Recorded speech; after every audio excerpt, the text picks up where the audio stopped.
is Valley News Live at 4.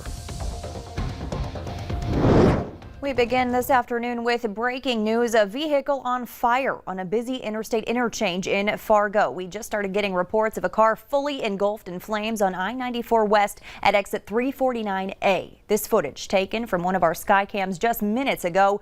Police are on the scene trying to help with the traffic flow. Stick with Valley News Live for the latest on this developing story.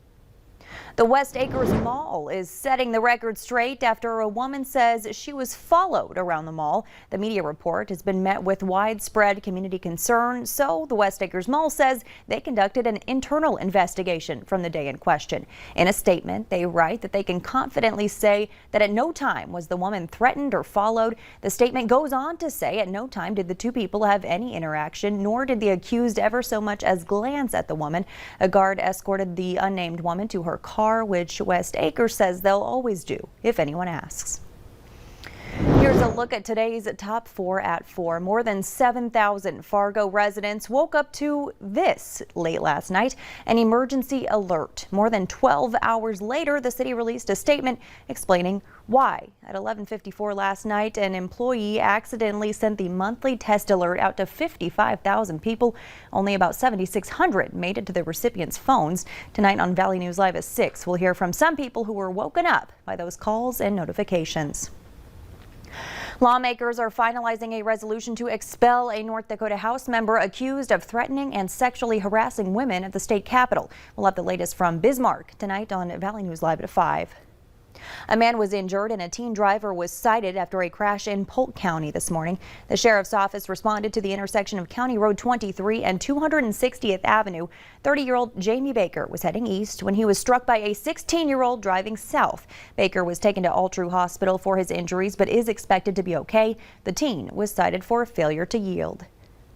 A teenager was in the hospital after a crash in Hubbard County. It happened on Tuesday afternoon just before 1 on County Road 38 just south of Benedict.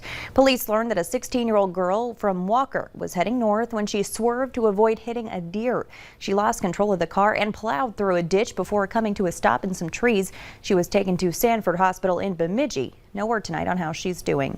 Now here's a first look at our weather with Chief Meteorologist Hutch Johnson. Hutch. Stacy, it is absolutely incredible out there. A look at the satellite and the radar showing sunshine aplenty for most of the region. Some clouds exiting the Lake of the Woods area, northern Beltrami County, into the Arrowhead of Minnesota. The rest of us enjoying beautiful weather where you see the yellows, 60s aplenty. In fact, it's nearly 70 in Mobridge at this hour. We have hit 50 in Hallock, in Devil's Lake, in Grand Forks, and mid-50s from Oaks through the James River Valley up towards Jamestown. Tonight in the FM area, temperatures will slip into the mid-30s by bedtime. Can't rule out a few clouds, but all in all, things are looking mighty quiet. And in Grand Forks, we'll end the day in grand style with temperatures slipping down to near 30 by bedtime tonight. Coming up here, Stacy, in just a few minutes, we'll have details on this nice warm up, your weekend forecast, and we have a look ahead into that storm system we're keeping our eyes on very closely for next week. We have an update on that for you here in just a minute. All right, thanks so much, Hutch. Seniors in Polk County could soon be getting their COVID-19 vaccines. Polk County Public Health is reaching out to people 65 and older who would like to be vaccinated. The health department says they're making progress with vaccine distribution in the community. If you or someone you know is over 65 and has not been vaccinated, you can reach out to your healthcare provider or your pharmacy. You can also contact Polk County Public Health at the number on your screen, 218-281-3385.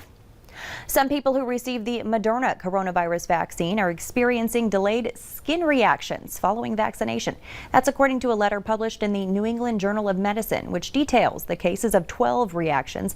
The doctors say these patients developed large, red, sometimes raised and itchy, painful skin reactions a week or so after getting the first shot. The reactions cleared up in less than a week, and most were treated with ice and over-the-counter drugs like Benadryl. For an easy way to stay on top of the latest COVID vaccine-related information, just use our VNL vaccine tracker. Visit our website or open your phone camera and point it at the QR code on your screen, then tap the link that pops up. Financial help for tens of millions of Americans could be on the way. President Biden and Senate Democrats have compromised on who will be eligible for another round of stimulus checks, but Republicans are vowing to delay the passage of the relief bill for as long as possible. Skylar Henry reports from the White House. President Biden and Senate Democrats have agreed to limit which Americans will receive a $1,400 stimulus check. And that means about 9 million households that got a check last year will not get one this time around. Full checks will now go to individuals making $75,000 or less a year. Smaller checks will go to people making up to $80,000. Married couples who make up to $150,000 will get $2,800 for a couple, $1,400 for each child. Smaller checks are capped at couples making a combined $160,000. The Senate may hold its first procedural vote on the bill today. Our mission is to crush the virus now, get our country back to normal, lay the foundation for our economy to come roaring back, roaring back. Republicans argue it's too much money, and they vow to drag out the vote as long as they possibly can. I guess it's become a rite of passage for a new Democratic president to begin with a poorly targeted spending spree that doesn't give Americans what they need. At the White House, President Biden is slamming decisions made by several governors to roll back or completely eliminate COVID restrictions in their states, including Texas, Mississippi, and Iowa. Dr. Anthony Fauci is warning of a possible resurgence. Over the last 7 days or so, we've reached a bit of a plateau where the deflection of the curve isn't going straight down the way it was. That's a bad sign. California has announced it'll relax restrictions only after vaccinating more people who live in communities hardest hit by coronavirus. The state is setting aside 40% of vaccines for them. Once 2 million vaccine doses are given out in 400 zip codes, the state will make it easier for counties to start reopening. Skylar Henry, CBS News, the White House. The CDC was set to roll out guidelines for vaccinated people today, but the Biden administration officials say that has been delayed. Here's a story that could lift your spirits. The North Dakota House has passed a bill that would allow anyone under the age of 21 to attend events where alcohol is sold. The current law states that people under 21 can't enter the specific area permitted to sell alcohol. Representative Mary Adams of Grand Forks stressed the bill doesn't endorse underage drinking. She said, quote, "It's just to be able to take the kids under 21 to that Barry Manilow concert where they're serving alcohol." For the record, Barry Manilow hasn't performed in North Dakota in more than 2 decades. As students head back into the classroom after nearly a year of hybrid or distance learning, it can be a stressful situation for everyone. Many parents and teachers are stressed about health and safety, while students might be worried about the workload. Experts say you should remember to give your kids structure and support. Parents should provide that space. Kids can try, fail, and try again, knowing everything's going to be okay. They say teachers, don't forget about yourself. Take time to sit down and breathe if you're feeling overwhelmed. Just allowing kids that space to fail, to know that it's okay. People make mistakes. We can be kind and compassionate to ourselves, to others, as we all go through this period of transition. Teachers should let parents know when their students are struggling and vice versa. After a year of uncertainty for high schoolers in the Valley, it looks like prom is back on. Davies High School kicks off prom season in Fargo on April 10th, followed by North's prom on the 17th and South's prom on the 24th. In West Fargo, Cheyenne High School will also hold their prom on the 24th.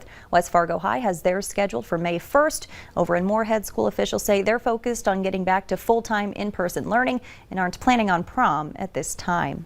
The Bison are back on the road this weekend, traveling to Springfield, Missouri to take on Missouri State for their 3rd game of the spring season. The pregame show starts at 1, kickoff is set for 2, and you can catch all the action on KVLY. Yesterday, we told you about 2-year-old Royce, who was seriously injured in a house fire in Enderlin, and we've got an exciting update for you. Our viewers helped raise more than $14,000 to help out Royce's family on his long road to recovery in a Minneapolis hospital. It's not too late to contribute. Just head over to your VNL News app. We've posted our story about Royce and the link to his GoFundMe page. Right after the break, tensions surrounding today, March 4th, at the U.S. Capitol. We'll take you there when Valley News Live at 4 continues. And if you missed the sunrise this morning, here it is on our Tower Cam time lapse. A beautiful start to the day that carried temperatures all the way into the 50s in Grand Forks, Valley City, and Points West. Your hour-by-hour forecast for tomorrow and the weekend looking pretty bright. An update on our storm midweek coming up next.